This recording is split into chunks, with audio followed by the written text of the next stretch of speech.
Hello, my dear friends, and welcome back to our weekly chat. I'm Dr. Rose Khavari, and it's always a pleasure and a privilege to spend this time with you. Just last month, a lovely couple, we'll call them John and Mary, came to see me. They've been married for nearly 50 years, and the affection between them was so clear, you could feel it in the room. The way he helped her with her coat, the way she'd gently touch his arm when she spoke a silent language of care built over a lifetime. They had come in for his annual checkup, and by all accounts, John was in excellent health for his age. His blood pressure was perfectly controlled with his medication, his cholesterol was in a great range, and he was walking every day. A true success story. As we were wrapping up, Mary hesitated for a moment, a look of loving concern on her face. Then she said something with such gentle honesty, it stopped me in my tracks. "Dr. Rose," she said. "He's doing so wonderfully, and we're so grateful for his health, truly. But I don't know. The spark, it just isn't there anymore. The desire for intimacy, that simple closeness seems to have vanished over the past year. Is this what the rest of our lives will be like?" John looked a bit surprised at her candor, and then a slow look of recognition crossed his face. He nodded quietly and said, I hadn't really thought to put it into words, but she's right. I love her more than ever, but I just don't have the drive. I don't even think about it much anymore. I figured it was just me getting old." That single honest conversation is the very heart of what I want to talk about with all of you today. Because what if that fading spark isn't about your age? What if it isn't about your relationship or the depth of your love for your partner? What if it's a hidden, unseen side effect of the very things you are diligently taking to stay healthy? Today, we are going to talk about a subject that is incredibly common but so rarely discussed, how everyday life-saving medications might be secretly affecting your sex drive, or what we call libido. My goal here is not to alarm you or to make you distrust the medicines that are keeping you healthy. Absolutely not. My goal is to empower you. It is to turn you into a knowledgeable, curious, and confident detective of your own health. We're going to explore why this happens, which common medications might be involved, and most importantly, what you can do about it in a safe and collaborative partnership with your doctor. This is a conversation about hope, about quality of life, and about reclaiming a part of your life that is a beautiful and important part of our shared human connection. One of the truly great triumphs of modern medicine, something we should all be grateful for, is that we are living longer, more vibrant lives than ever before in human history. Many of you listening right now are taking medications that are, quite frankly, modern miracles.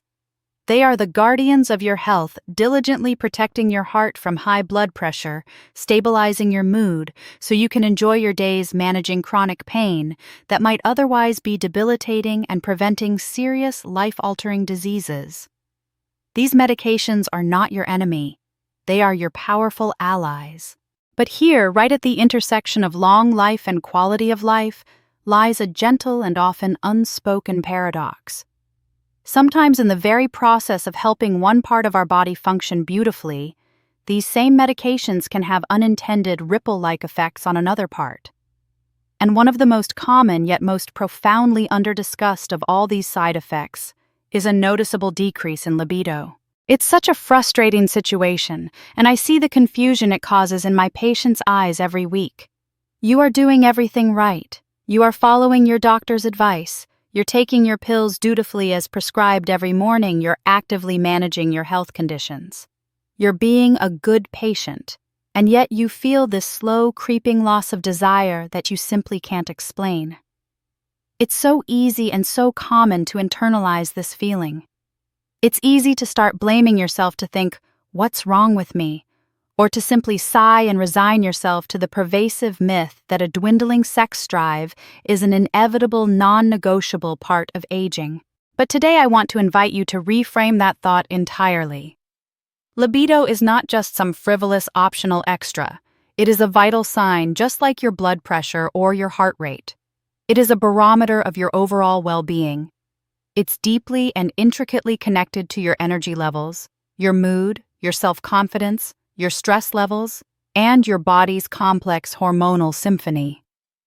When it changes suddenly or drastically, it's not something to be ignored or dismissed. It's a clue. It's your body gently whispering to you that the overall system is a little out of balance. I often encourage my patients to think of it like tending a beautiful, complex garden. Imagine you have a bed of prize-winning roses that you're very proud of. You might add a powerful, scientifically formulated fertilizer to help those roses grow strong, disease-free, and vibrant. That fertilizer is essential for the health of your roses. But what you might not realize at first is that the same fertilizer is slowly changing the delicate pH of the soil, just enough to make the nearby lavender and dahlia plants wilt a little. The lavender isn't bad or old for wilting. It's not failing. It's simply reacting to a subtle change in its chemical environment. Your libido is like that lavender. It is exquisitely sensitive to the overall chemical environment of your body. When we introduce powerful and necessary medications into that environment, it can and often does react. So the very first and most important step in this entire journey is to give yourself grace. It's about releasing yourself from any and all blame or shame. You haven't done anything wrong. Your body is simply responding in a predictable way to the very treatments that are in so many other ways helping you thrive. Our task now as partners in your health is not to get rid of the fertilizer, but to understand the response and see what adjustments we can make. Perhaps a different formulation, a different timing to help the entire garden flourish, not just the roses. Now let's put on our detective hats and talk about some of the usual suspects. I'm going to walk you through a few of the most common categories of medications that are well known in the medical community to sometimes affect libido. As I go through this, you might have a little aha moment of recognition. And before I say another word, I must state the single most important golden rule of this entire conversation. This is critically important, so please listen to me very carefully. You should never, ever, under any circumstances, stop or change the dose of a prescribed medication on your own. Doing so can be extremely dangerous and could have serious consequences for your health. This information is for your education and empowerment, only to help you prepare for a more informed, collaborative conversation with your doctor. That partnership is the absolute key to success. All right, with that vital rule firmly established, let's investigate. 1. Blood pressure medications. This is without a doubt one of the most common categories we see. Beta blockers. These are medicines whose names often end in olol, like metoprolol or atenolol. They work by slowing your heart rate and reducing the effect of adrenaline. This is great for your blood pressure, but that same calming effect can sometimes dampen excitement pathways and make you feel more tired, which indirectly affects libido. Diuretics. We often call these water pills, like hydrochlorothiazide or furosemide. They help your body get rid of excess salt and water. But in men, they can sometimes lower zinc levels, which is important for testosterone production. They can also, in some cases, reduce blood flow throughout the body, which is essential for arousal. 2. Antidepressants and anti-anxiety medications. These medications are life-changing for so many people, but they work by changing brain chemistry. SSRIs.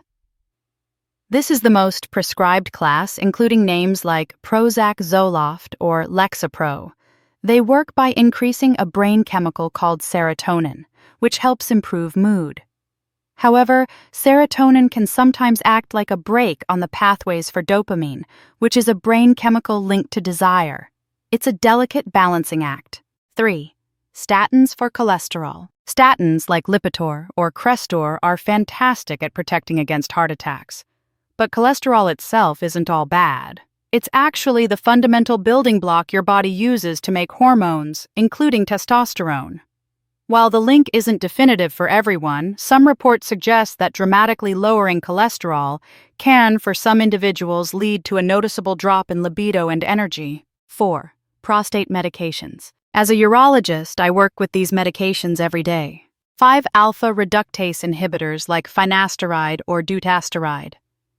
These are excellent at shrinking an enlarged prostate. They work by blocking the conversion of testosterone into a more potent form called DHT. This is very effective for the prostate, but a direct consequence can be a significant decrease in sex drive for some men. Alpha blockers like tamsulosin or Flomax. These help relax the muscles around the prostate to make urination easier. They are less likely to affect libido, but can sometimes cause issues with ejaculation, which can create anxiety and indirectly impact desire. 5. Other common culprits. Antihistamines.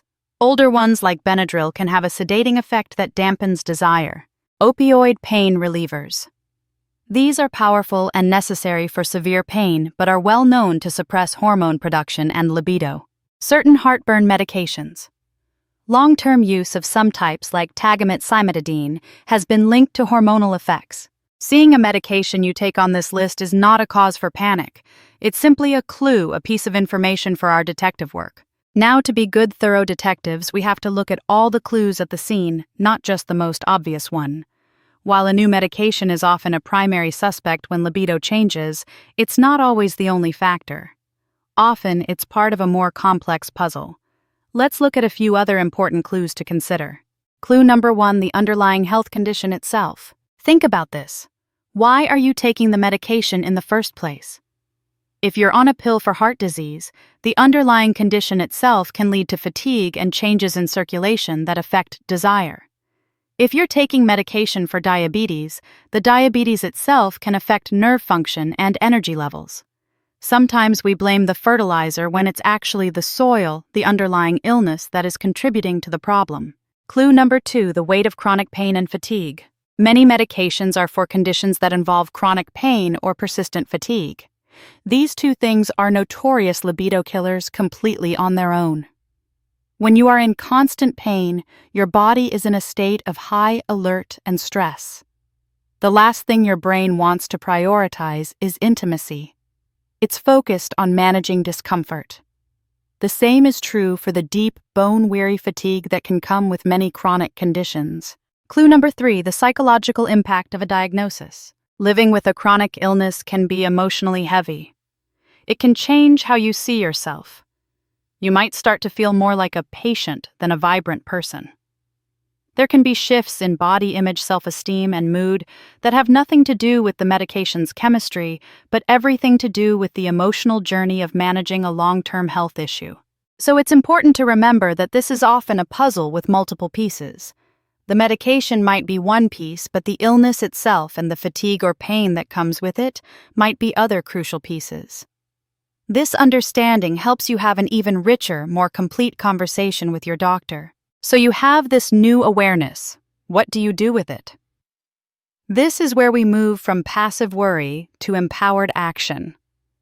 I often tell my patients, you are the CEO of your own health. You live in your body 24/7. Your doctors, your pharmacists, we are your trusted advisors and consultants. So let's build your executive action plan. Step 1. The medicine cabinet audit. This is your first essential piece of detective work. Sometime this week, gather everything you take on a regular basis. This means all of your prescription bottles, over-the-counter pills, vitamins, and herbal supplements. Make a simple, clear list. Write down the name of each item and the dose you take. This list is your single most powerful tool. Step 2. The most important conversation with your doctor. This is the bravest and by far the most effective step. Schedule an appointment specifically to discuss this. When you go, bring your list. And very importantly, go in as a collaborative partner. You can start the conversation with warmth and appreciation. Something like this. Dr. Smith, first, I just want to say I'm so grateful for how this medication has helped my blood pressure. I appreciate your care. I did want to talk about something else, though. I have noticed a significant change in my overall energy and my desire for intimacy since I started it. My quality of life is very important to me, and that includes my relationship with my wife. I've read that this can sometimes be a side effect, and I was hoping we could talk about it. Are there any alternative medications we could consider that might work just as well, but have less of an impact in this area? This approach does 3 wonderful things. It shows appreciation. It frames the conversation positively. It uses I statements and focuses on quality of life. This isn't an attack. It's a report on your experience. It opens the door for a collaborative solution. You are asking for their expert opinion, not telling them what to do. Remember, for most conditions, there are often many different options. A simple safe switch from one beta blocker to another, or from a diuretic to a type of medicine called an ACE inhibitor, might solve the problem completely. Your doctor wants you to feel well in every aspect of your life. You just have to give them the clear information. Step 3, don't forget the foundation. As you investigate the medication piece, also do a gentle audit of your lifestyle foundation. How is your sleep? Poor sleep is a notorious libido killer because it depletes energy and disrupts hormones. How is your diet? A diet rich in whole foods gives your body the nutrients it needs to produce hormones. Are you moving your body? Gentle, consistent movement, like a daily 30-minute walk, is one of the best things you can do for your circulation, your mood, and your energy levels. All pillars of a healthy libido. Step 4. The partner conversation. Let's go back to John and Mary. The most healing part of their visit was the moment the issue was brought out of the shadows. Talk to your partner. Frame it not as a personal failing, but as a shared puzzle to solve. You can say, "Honey, I've been feeling a lack of energy and desire lately, and I think it might be related to one of my medications. I love you more than ever, and our connection is so important to me. I'm going to talk to my doctor about it, and I'd love for us to be a team on this. Your support means the world to me." This simple act of communication replaces fear and misunderstanding with teamwork, empathy, and hope. So as we wrap up our chat today, what are the key messages I hope you take with you? First, your medications are your allies in health, but they can sometimes have unintended side effects. A lowered libido is one of the most common yet most under-discussed of all. It's real, and it's not in your head. Second, a change in your desire is not your fault, and it's not necessarily an inevitable part of aging. It is often a solvable symptom, a clue your body is giving you that requires some gentle investigation. And third, and most importantly, you have the power to act. By becoming an observer of your own health, preparing your list, considering all the factors, and having an open, collaborative conversation with your doctor, you can find solutions that help you feel healthy in every sense of the word. Your quality of life matters. Connection. Joy and intimacy are precious parts of life at any age. Never feel that you have to give them up in silence. Just like John and Mary, who left my office feeling hopeful and united as a team, you too can start this conversation and find a path forward. Thank you so much for spending your valuable time with me today. I truly hope this conversation has given you clarity, confidence, and above all, hope. If you found this video valuable, I invite you to subscribe to our channel for more conversations like this, and perhaps share it with a friend or loved one who might be quietly experiencing the same thing. Until next time, be well, stay curious, and please take wonderful care of yourselves. I'm Dr. Rose.